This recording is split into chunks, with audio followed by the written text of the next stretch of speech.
अस्सलाम वालेकुम। नासा ने नोकिया को अलाउ किया है कि वो चांद के ऊपर फर्स्ट एवर सेलुलर नेटवर्क बना सकते हैं, जिससे चांद और जमीन के दरमियान कम्युनिकेशन के एक नए दौर का आगाज होगा। मेरा नाम है अब्दुल्ला महमूद और आज की इस वीडियो में हम नोकिया कंपनी के बारे में बात करेंगे। इस वीडियो में हम नोकिया के आगाज, इसके राइज और इसके फॉल और आखिर के ऊपर फ्यूचर के अंदर नोकिया के अंदर क्या क्या चेंजेस आने वाली हैं उसके बारे में बात करेंगे और क्या इस कंपनी का फ्यूचर है या नहीं। अगर नोकिया के आगाज के बारे में बात की जाए तो 1865 के अंदर फिनलैंड के अंदर नोकिया कॉरपोरेशन कायम हुई। नोकिया ने आगाज में रबर इंडस्ट्री और पल्प इंडस्ट्री को फोकस किया और एक बहुत ही बड़ा ब्रांड बनकर उभरा। If we are talking about the rubber industry and the cable industry.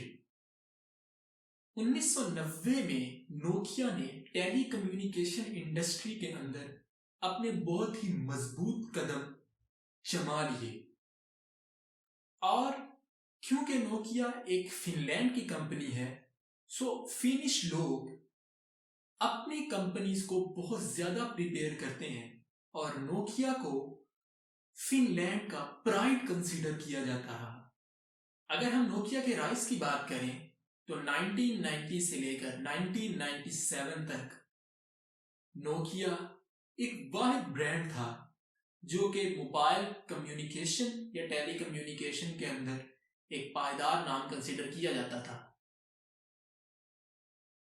अगर मोर स्पेसिफिकली फैक्ट की बात करें तो 2000 के अंदर फिनिश इकोनॉमी का 4% ऑफ जीडीपी सिर्फ और सिर्फ नोकिया पर मुनहसिर था। 2018 की एक रिपोर्ट के मुताबिक Nokia world largest equipment manufacturer consider किया गया। नोकिया के पास तकरीबन 1,30,000 एम्प्लॉयज काम करते हैं।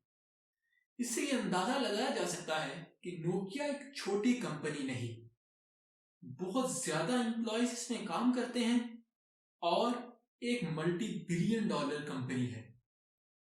अब तक बात की जाए तो नोकिया एक बहुत ही अच्छा ब्रांड है और मुझे उम्मीद है कि आपका पहला मोबाइल भी नोकिया का मोबाइल ही होगा। उसकी वजह यह है कि 1990 से लेकर 1997 and if we talk about the more 2005 या 10 तक नोकिया एक ऐसा प्लेयर कंसीडर किया जाता था जिसके मोबाइल सस्ते और पायदार होते थे। लेकिन क्या वजह बनी कि नोकिया आजकल हमें नजर नहीं आता? अगर नजर आता भी है तो दूसरे mobile phone brand like Samsung और आईफोन के मुकाबले में बहुत कम नजर आता है। सबसे पहले रीजन कि नोकिया का फॉल क्यों हुआ, वो इंटरनल मैनेजमेंट के आपसी इख्तलाफात थे। हम जानते हैं कि अगर किसी कंपनी के अंदर इंटरनल मैनेजमेंट के अंदर इख्तलाफात हों तो वो कंपनी ज्यादा देर तक कामयाब नहीं रहती। एक और बड़ी वजह जिसकी वजह से नोकिया कामयाब नहीं हो सकी वो Symbian versus MeeGo operating system के इख्तलाफात हैं। थोड़ी सी बैक स्टोरी ये है कि नोकिया के अंदर रिसर्च और डेवलपमेंट के ऊपर बहुत ज्यादा पैसा खर्च किया जाता है, मगर इनोवेशन के ऊपर बहुत ही कम पैसा खर्च किया जाता है, जिसकी वजह से नोकिया दूसरी मोबाइल कंपनी से बहुत पीछे है।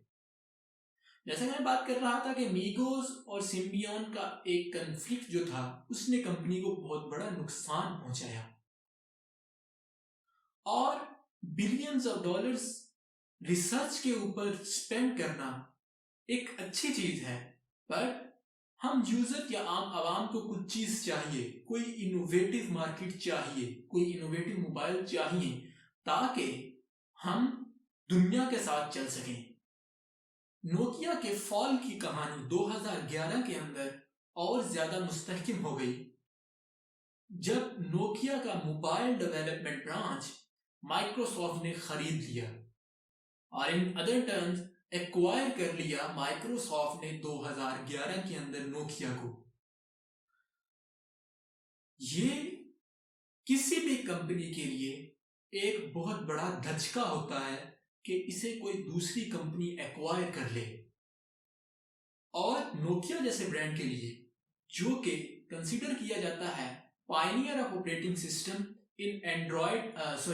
इन मोबाइल डेवलपमेंट, 2011 के अंदर माइक्रोसॉफ्ट ने इसको एक्वायर किया और विंडोज ऑपरेटिंग सिस्टम, जो कि माइक्रोसॉफ्ट का अपना एक ऑपरेटिंग सिस्टम है, नोकिया के मोबाइल के ऊपर फ्यूचर के लिए 2011 से लेकर ऑनवर्ड रन होने का एक कॉन्ट्रैक्ट हुआ। नोकिया के अंदर कुछ ऐसी बातें भी हुई जिससे हमें अंदाजा हो सकता है कि इंटरनल मैनेजमेंट अपने ब्रांड के साथ मुखलिस नहीं थी। जैसा कि सीईओ, उनका अगर मैं नाम स्पेसिफिकली मेंशन करना चाहूं, स्टीफन इलॉफ, जो कि माइक्रोसॉफ्ट के अंदर काम करते थे, उन्होंने 2016 के अंदर पूरा का पूरा नोकिया का मोबाइल डेवलपमेंट ब्रांच माइक्रोसॉफ्ट को बेच दिया। और कुछ रिपोर्ट्स ये भी आई थी कि उन्हें कमीशन के तौर पर कुछ मिलियंस ऑफ डॉलर्स भी दिए गए हैं। अगर हम नोकिया के फ्यूचर की बात करें तो नोकिया रिसर्च और डेवलपमेंट के ऊपर बहुत ज्यादा पैसा खर्च करता है। सो इन फ्यूचर नोकिया बहुत ही बड़ा पार्टनर शायद बन जाए, not in the development of mobile industry, क्योंकि इस वक्त सैमसंग, आईफोन और दूसरी कंपनीज बहुत ज्यादा आगे निकल चुकी हैं मोबाइल डेवलपमेंट के अंदर। नोकिया के कुछ मोबाइल बहुत ही अच्छे हैं, जैसे कि नोकिया लूमिया सीरीज जो थी वो एक नई इनोवेशन के साथ आई थी, although it was partly acquired by the Microsoft. Future के अंदर मोबाइल डेवलपमेंट के अंदर नोकिया का कोई खास रोल नजर नहीं आ रहा, बट जैसा कि मैंने स्टार्ट के अंदर आपको बताया था कि नोकिया और नासा के दरमियान जो कॉन्ट्रैक्ट हुआ है कि वो सेलुलर नेटवर्क मून के ऊपर बिल्ड कर सकते हैं। So in the telecommunication world, not in the mobile world, Nokia बहुत ही इंपॉर्टेंट पार्ट प्ले कर सकता है, क्योंकि स्पेस एक्सप्लोरेशन फ्यूचर की एक चीज है। सो मून के ऊपर एक सेलुलर नेटवर्क बिल्ड करना एक बहुत ही बड़ी कामयाबी है। मेरा पर्सनल ख्याल ये है कि नोकिया मोबाइल डेवलपमेंट के अंदर ज्यादा इंटरेस्ट नहीं लेगा, वो ज्यादा फोकस करेगा स्पेस एक्सप्लोरेशन के ऊपर और सेलुलर नेटवर्क स्पेस के ऊपर बिल्ड करने के लिए। एक और खबर यह है कि बेल लैब्स, नोकिया ने बेल लैब्स को एक्वायर कर लिया है, जो कि पायनियर कंसीडर की जाती हैं किसी भी सेलुलर नेटवर्क टेक्नोलॉजी के अंदर। उम्मीद करता हूं कि आपको ये वीडियो पसंद आई होगी। अपनी कीमती राय का इजहार कमेंट सेक्शन में जरूर कीजिएगा। अगर आप इस शो का पार्ट बनना चाहते हैं या अपने ख्यालात का इजहार करना चाहते हैं in front of the camera, तो आप कमेंट सेक्शन के अंदर या फिर डिस्क्रिप्शन के अंदर अपना नाम दे सकते हैं। अगर मोर स्पेसिफिकली बात की जाए तो आप डिस्क्रिप्शन के अंदर एक गूगल फॉर्म मौजूद है, आप उसे फिल करेंगे और उम्मीद करता हूं कि आप उस फॉर्म को फिल करने के बाद इस शो का हिस्सा बन जाएंगे।